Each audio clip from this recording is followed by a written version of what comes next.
Now, I'll hand you over to ring comms in a moment, but these incredible dogs use their heightened senses to alert us to medical issues. Crufts, and we're very, very excited to be here and to show you what we can do. We're also a little nervous, so be kind to us.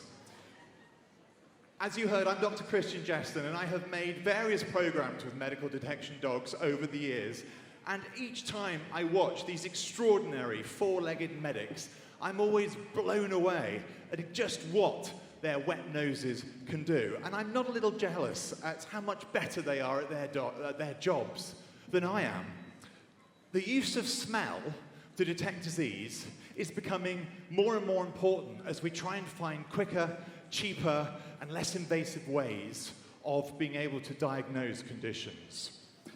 We're looking for some of the world's biggest killers. In many cases, the dogs do it themselves, or alongside that, we're learning from the dogs. We're learning from the way they smell to be able to develop some artificial intelligence, if you like, an electronic nose to be able to detect conditions. Medical detection dogs have already proved that their dogs can detect diseases like various cancers, Parkinson's disease, malaria, and other infectious diseases. The biodetection dogs working on these diseases can detect minute amounts, trace amounts of odors in samples. If I give you an illustration, it's the equivalent of being able to detect a spoonful of sugar dissolved in 2 Olympic-sized swimming pools of water. I think you'll agree that is quite incredible. Medical alert assistant dogs are already helping people who live with various conditions that cause them to become ill very rapidly, very quickly, and we're talking in a matter of seconds. They have no idea that they're about to be in danger. Their dogs smell or detect a change in their body odor and alert the person, so the person can then either access the medications that they need or take themselves off to a place of safety. We're talking about conditions like type 1 diabetes, like POTS disease, which is a sort of heart condition or blood pressure condition causing collapse, Addison's disease, which is a hormonal disorder, and various allergies.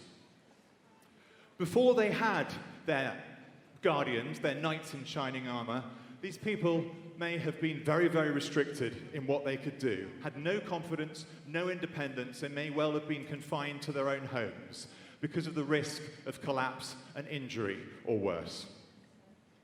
What always strikes me when I see these dogs working is just how much they love their job. Now, I enjoy my work, but hey, being fed a little treat every now and again would certainly help things along a little bit.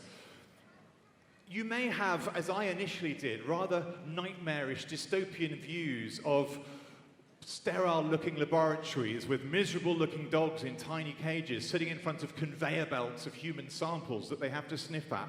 Well, I can reassure you, nothing could be further from the truth.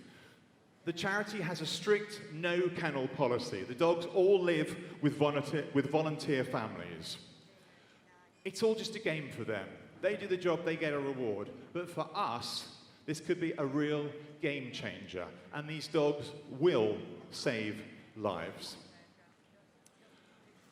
I want to pass on now to Mr. Chris Allen, who has the enviable job of being the dog supply and training manager at Medical Detection Dogs. And he's going to show you some of these brilliant beasts in action.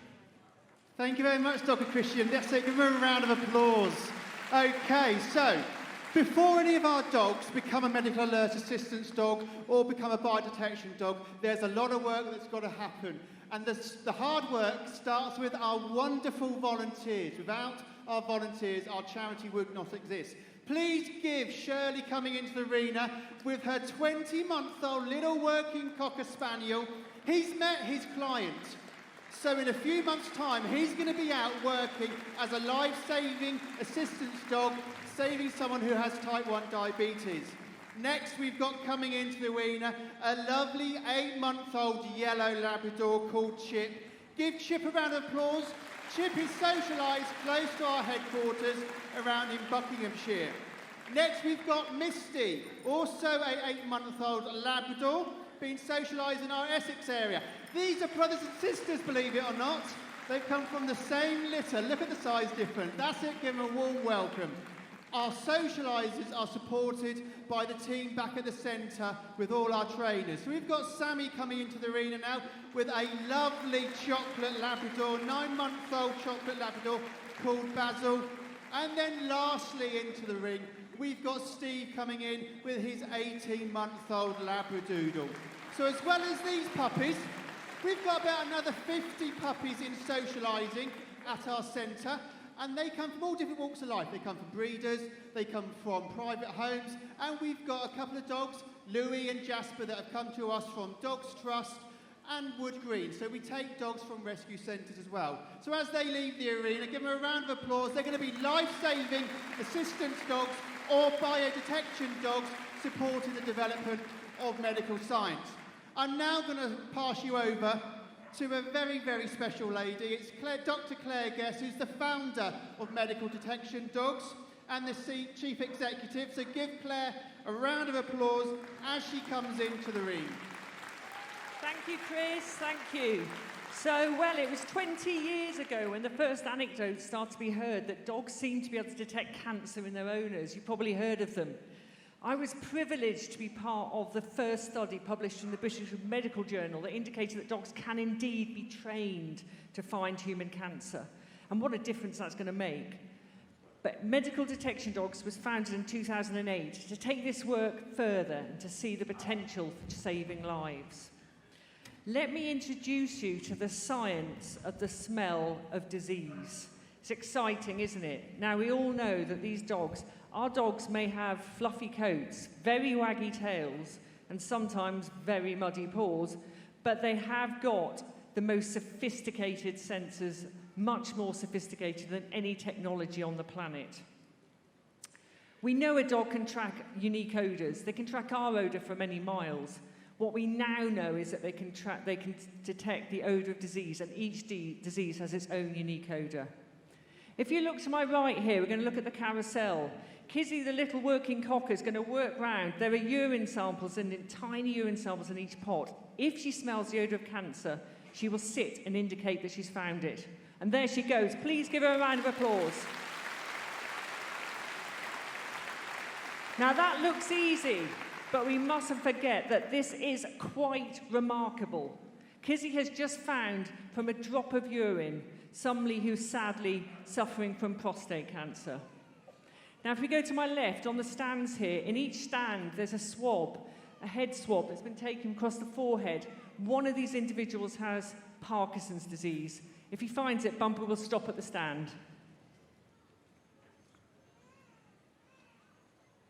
Again, totally remarkable. These dogs are absolutely wonderful at their jobs. Parkinson's disease has no current early diagnostic test. So you've seen it with your own eyes, and I'm sure you believe it. But there's still a lot of skepticism about this work. For me, the story became personal when my beautiful dog Daisy warned me of an undiagnosed breast cancer. Sadly, Daisy passed away 2 years ago, hence my Daisy scarf today. Without her, I could well not be here today to tell you this story. Whether it's the dogs that do this work, or whether it's technology that learns from our fantastic dogs, this is going to save lives around the world.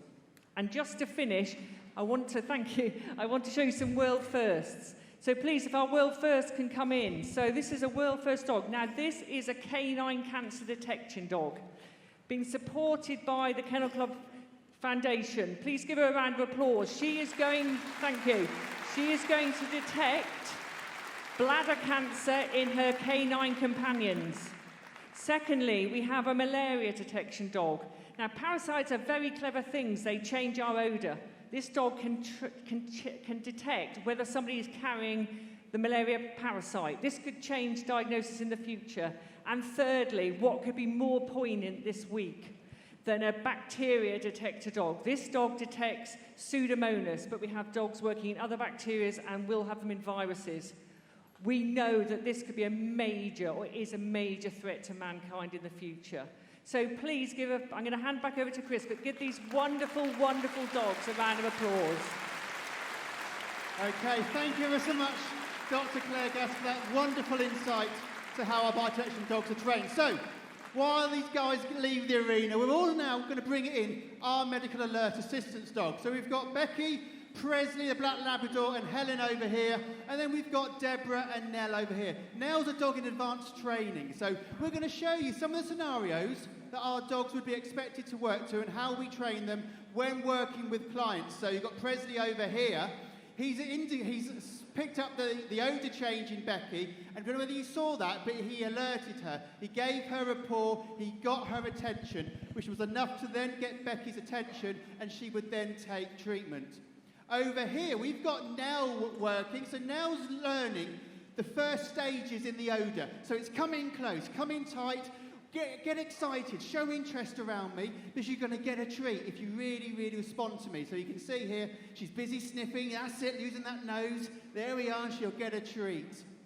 Over here, we've got Becky now getting into bed. So, have a sniff, he's going to get close, and then he'll soon, hopefully, pick up the smell that Becky, the odour change in Becky, and he's going to get on the bed, he's tracing it. He's having a good sniff. Lots of dogs have been in this arena. There we go, got the alert. He's now going to go and retrieve the testing kit and bring it back to Becky. So she would then be able to test her bloods and also take her medication. So these are clients that have got type 1 diabetes, potentially a cardiac condition called POTS, could be allergies, it could be Addison's. So clients with real life-threatening conditions. We've seen some of our scenarios, but what I want you to do now is look at the screen, and we've got some real-time, nighttime footage from one of our assistance dogs out working. So we've got Jeff asleep in the bed here. Charlie's come into scene there. He's detected that there's a cortisol change in his client. So he's jumped on the bed to wake him up. If he didn't wake him up, Jeff could end up in hospital. It's that clear. So he's come across, he's woken him up, and he's now reached across for his medication. So this is really important for all our clients. As you can see, it is real life-changing stuff that our dogs do. I'm now going to pass you back over to Dr. Kristian, who's been joined by some wonderful life-saving partnerships. Thank you, Chris. Right, now I want you guys to meet and actually hear some of the people who are lucky enough to live with these wonderful beasts. So first up here is Lizzie with her dog, Henry. Please give her a big round of applause. And Lizzie, I want to ask you really how having Henry has changed your future outlook. How has he changed life for you? Yeah, so I have a condition called POTS, which stands for postural tachycardia syndrome, and it basically means when I'm upright, my heart rate rapidly increases and my blood pressure drops, causing me to black out frequently. Before I had Henry, the lack of alerts meant that I was constantly hurting myself and I had to be babysat, and I just had in a childlike state, basically. But then my hero dog came along, and he gives me about a 5-minute warning before a blackout happens, and I can get to a safe place, lay down, let the episode happen, no injury, no chaos. And it's just been wonderful. He's opened up so many doors. I graduated uni last year, and I'm looking at a master's degree now. He's just saved my life. Amazing. It's wonderful to hear that. Thank you. Thank you. And over here, we have Jamie and his mum, Naomi, and Richmond. That's Richmond, isn't it? Jamie, you've had type 1 diabetes really for as long as I think you can probably remember. And I know it's really severely affected you and your family. Can you tell us a little bit what life was like before you got Richmond? Until I had Richmond, I used to always have an adult in my bedroom, often a nurse, and always spent Christmases and birthdays in hospital. And now, how are things? Let's ask your mum. Give her a go. Yeah, so life was very much testing Jamie every sort of 15 minutes to 2 hours at the absolute most, 24 hours a day. And life revolved around the test, the results of the test, treating the test, and then waiting for the next test. So with Richmond, life is great. I feel like you have a bit more freedom now, I hope. Guys, thank you very, very much. Well, there's no better way, is there, than actually seeing these dogs do their stuff in front of you. It is quite extraordinary to watch. Within just seconds, they can accurately identify relevant samples. And if you think about what we currently do with testing, tests can take much, much longer to get results. Tests can be a lot more invasive, they can be uncomfortable, causing a lot of distress and a lot of worry for families whilst they wait. So think about how these dogs can really change things medically for us. You saw Presley and Neil show how they can, it doesn't matter what their partners are doing, they will quickly know when danger is imminent and they will make the appropriate warning sign. Can you imagine having such a reliable bodyguard with you 24/7? Now, this is in many ways the most important bit. This charity receives no government funding whatsoever. It relies entirely on charitable donations. And if you're as impressed by what you've seen today as I certainly am, then please, please do consider getting involved. You can fundraise, you can volunteer, or you can consider sponsoring a puppy like little Dottie up there for only £5 a month. Please consider making a difference by helping them, because you know that they will be tirelessly helping us. Thank you very much.